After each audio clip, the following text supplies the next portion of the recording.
ಈ ಕಾಲದಲ್ಲೇ ತಪಸ್ಸನ್ನು ಆಚರಿಸುತ್ತಿದ್ದ. ಇದ್ದಕ್ಕಿದ್ದ ಹಾಗೆ ನನ್ನ ತಪಸ್ಸಿಗೆ ಭಂಗವಾಯಿತು. ಕಣ್ಣು ತೆರೆದು ನೋಡ್ತೇನೆ, ಗಿಡ ಮರಗಳೆಲ್ಲ ಕರಟಿ ಕಮರಿ ಹೋಗಿದೆ. ಪ್ರಾಣಿಗಳ ಕೂಗಾಟ, ಪಕ್ಷಿಗಳ ಕಿರುಚಾಟ. ಹಾಗಾದ್ರೆ ಇದಕ್ಕೆಲ್ಲ ಕಾರಣ ಏನು? ಓಹೋ,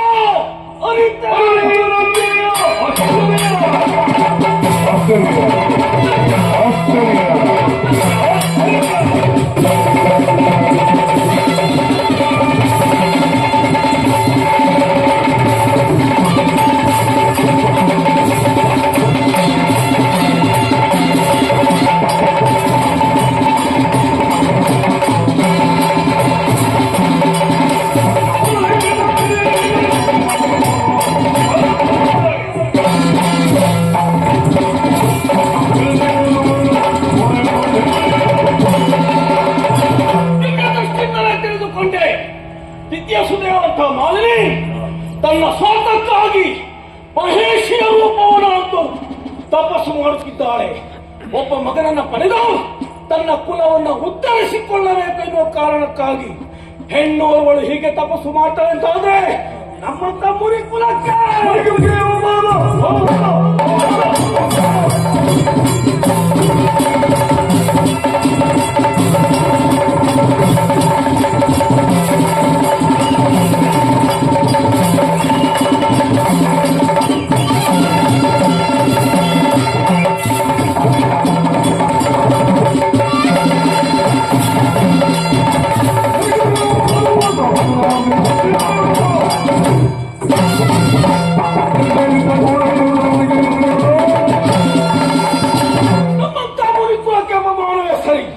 ನಾವೆಲ್ಲ ತಪಸ್ಸು ಮಾಡೋದು ಲೋಕದ ಕಲ್ಯಾಣಕ್ಕಾಗಿ.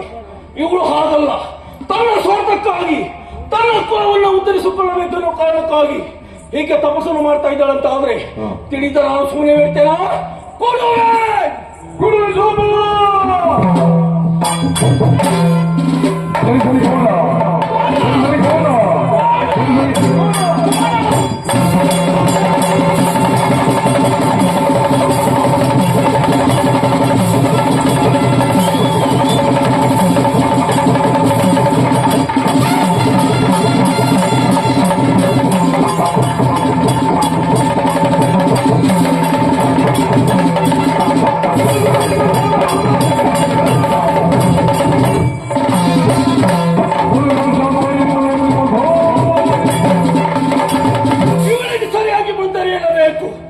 ತಪಸ್ಸು ಎಮ್ಮೆಯ ರೂಪದಲ್ಲಿ ಇವಳ ಹೊಟ್ಟೆಯಲ್ಲಿ ಕೋಣನೇ ಹುಟ್ಟಲಿ, ಕೋಣನೇ ಹುಟ್ಟಲಿ, ಕೋಣನೇ ಹುಟ್ಟಲಿ. ನಾನು ಕೊಟ್ಟ ಶಾಪ 3 ಮೂರ್ತಿಗಳಿಂದ ಪರಿಹಾರ ದೊರಕದೆ ಹೋಗಲಿ. ಮಾಲಿನಿ, ಇದು ನನ್ನ ಶಾಪ.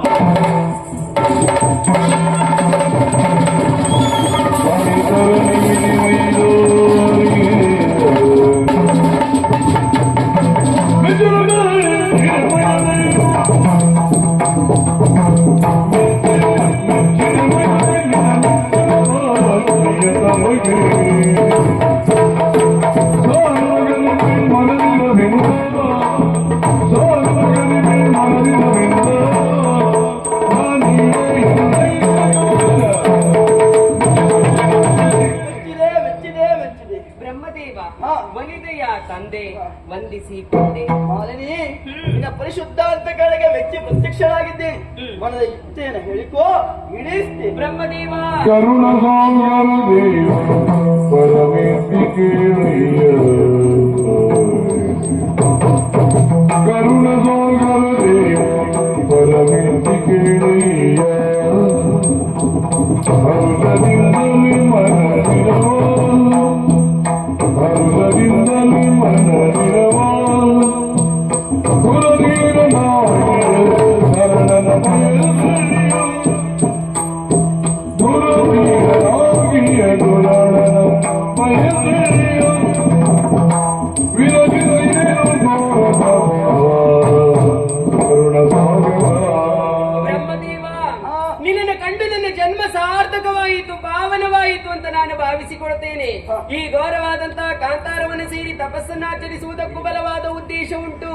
ನನ್ನ ತಾಯಿಯ ಹಿರಿದಾದ ಆಸೆ, ಆ ಆಸೆಯನ್ನು ಈಡೇರಿಸುವ ಸಲುವಾಗಿ ಕಾಂತಾರವನ್ನ ಸೇರಿದವಳು ನಾನು. ಉದ್ದೇಶ ಇಷ್ಟೇ, ದುರಧೀರನಾಗಿಯ ತರಳ ನನ್ನುದರದಲ್ಲಿ ಜನಿಸುವ ಹಾಗೆ ವರವನ್ನ ಅನುಗ್ರಹಿಸು. ಹುಟ್ಟೆನು ಮಗಳೇ ಸಂಶಯವಿಲ್ಲ ನಿನ್ನಲ್ಲಿ ಹುಟ್ಟುವ ರೋಗಿಗ ವೀರಾದಿ ವೀರ ಹುಟ್ಟುವ ರೋಗಿಗ ವೀರಾದಿ ವೀರ ತಟ್ಟಿದು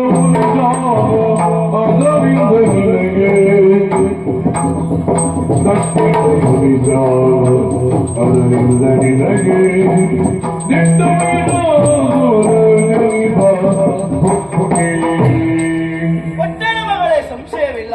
ನಿನ್ನ ಮನದ ಇಷ್ಟಾರ್ಥಗಳ ಈಡೇರಿಸುವುದಕ್ಕಾಗಿ ನಾನು ಇಲ್ಲಿವರಿಗಾಗಿ ಬಂದವ. ಆದ್ರೆ ಏನು ಮಾಡುವುದು? ಏನು? ನಾನು ಬರುವ ಪೂರ್ವದಲ್ಲೇ ಒಂದು ಪ್ರಕರಣ ನಡೆದು ಹೋಗಿದೆ. ಏನದು? ನಿನ್ನ ತಪಸ್ಸಿನ ಉರಿಜ್ವಾಲೆಗೆ ಇಲ್ಲೇ ಸರಿಯಾದಂತಹ ಸುಪಾರ್ಶ್ವಮನು ಮಹಾಮುನಿಯ ತಪೋಭಂಗವಾಯಿತು.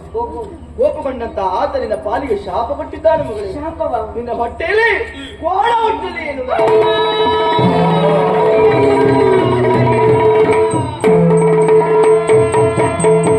ಜನರಿಗೆ ಬಂದು ಅಯ್ಯೋ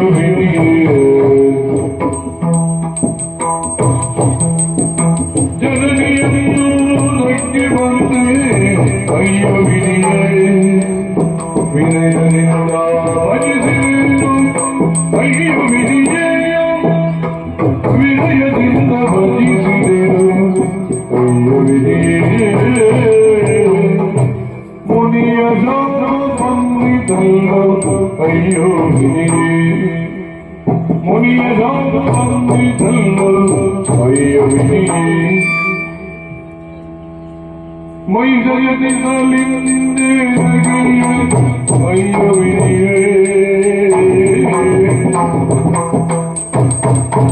ಜನರಿಗೆ ಬಂದ ಅಯ್ಯೋ ಇಲ್ಲ ಬ್ರಹ್ಮದೇವ, ಕೇಳಲಾರೆ ಬ್ರಹ್ಮದೇವ, ಕೇಳಲಾರೆ. ನೀನಾಡಿದ ಮಾತನ್ನು ಕೇಳುವಾಗ ಬರಸಿಡಲೆ ಬಿದ್ದಂತ ಅನುಭವ ನನ್ನ ಪಾಲಿಗೆ ಆಗ್ತಾ ಇದೆ. ಭಕ್ತನಾದವ ದೇವಸ್ಥಾನಕ್ಕೆ ಹೋದ್ರೆ ದೇವಸ್ಥಾನವೇ ಮುರಿದು ಅವನ ತಲೆಯ ಮೇಲೆ ಬಿದ್ರೆ ಅವನ ಪರಿಸ್ಥಿತಿ ಏನಾಗ್ಲಿಕ್ಕಿಲ್ಲ. ಅಂತ ಪರಿಸ್ಥಿತಿ ನನ್ನ ಪಾಲಿಗೆ ಬಂದೊದಗಿದೆ. ತಾಯಿಯ ಆಸೆಯನ್ನು ಈಡೇರಿಸುವ ಸಲುವಾಗಿ ಈ ಕಾಂತಾರವನ್ನ ಸೇರಿದವಳು ನಾನು. ಶುಭಾಶುಭನಿಗಳಿಂದ ನನ್ನ ಪಾಲಿಗೆ ಶಾಪ, ನನ್ನುದರದಲ್ಲಿ ಕೋಣ ಚರಿಸುವುದು. ಕೋಣ ಚರಿಸಿದ್ರೆ ಏನು ಮಾಡ್ತಾನಂತ ಬೇಕಲ್ಲ. ನನ್ನಮ್ಮನಿಗೆ ನಾನು ಮುಖವನ್ನು ತೋರಿಸುವುದಿಲ್ಲ, ನಾನು ಅರಮನೆಗೆ ಹೋಗುವುದಿಲ್ಲ, ಇಲ್ಲ ಸಾಯ್ತೇನೆ. ಮರುಗದಿರ ಮುನಿವರವರು ತಪ್ಪಲರಿಯರು ಮರುಗದಿರ ಮಾಲಿನಿಯೇ ಮುನಿವರವರದವ ಜನವು ತಪ್ಪಲರಿಯರು ಮೈಸಾಸುರನು ಜನಿಸುತ್ತ ನಿನ್ನುದರದಲ್ಲಿ ಮುಂದೆ ಕರಳ ಮೈಸಾಸುರನು ಜನಿಸುತ್ತ ನಿನ್ನುದರದಲ್ಲಿ ಮುಂದೆ ಪರಕಾತ್ಮೀಯನಿಸಿ ಬೆರೆವ ಸಿಡಗಲಿ ಮೆರೆವ ಗಣಪರಾಗಮೀಯನಿಸಿ ಸಿಡಗಲಿ ಮೆರೆವ ಗಣ ಸಂಪನ್ನನಾಗಿ ಮರುಗದಿರು ಮಾಲಿನಿಯೇ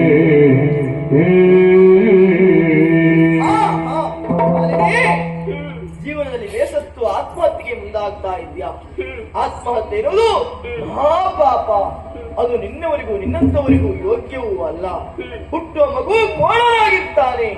ಖಂಡಿತವಾಗಿ ಹುಟ್ಟುವ ಮಗು ಕೋಣನೇ. ಮುನಿವರನ ವಚನವು ಖುಷಿಯಾಗುವುದಕ್ಕೆ ಸಾಧ್ಯವೇ ಇಲ್ಲ. ಕೋಣ ಅಂದ್ರೆ ಏನು ಮಾಡ್ತಾನೆ ಅನ್ನೋದಾಗಿ ಬೇಕಲ್ಲ. ನಿನ್ನ ಆಸೆ ಅಲ್ಲ, ನಿನ್ನ ಅಮ್ಮನ ಆಸೆ.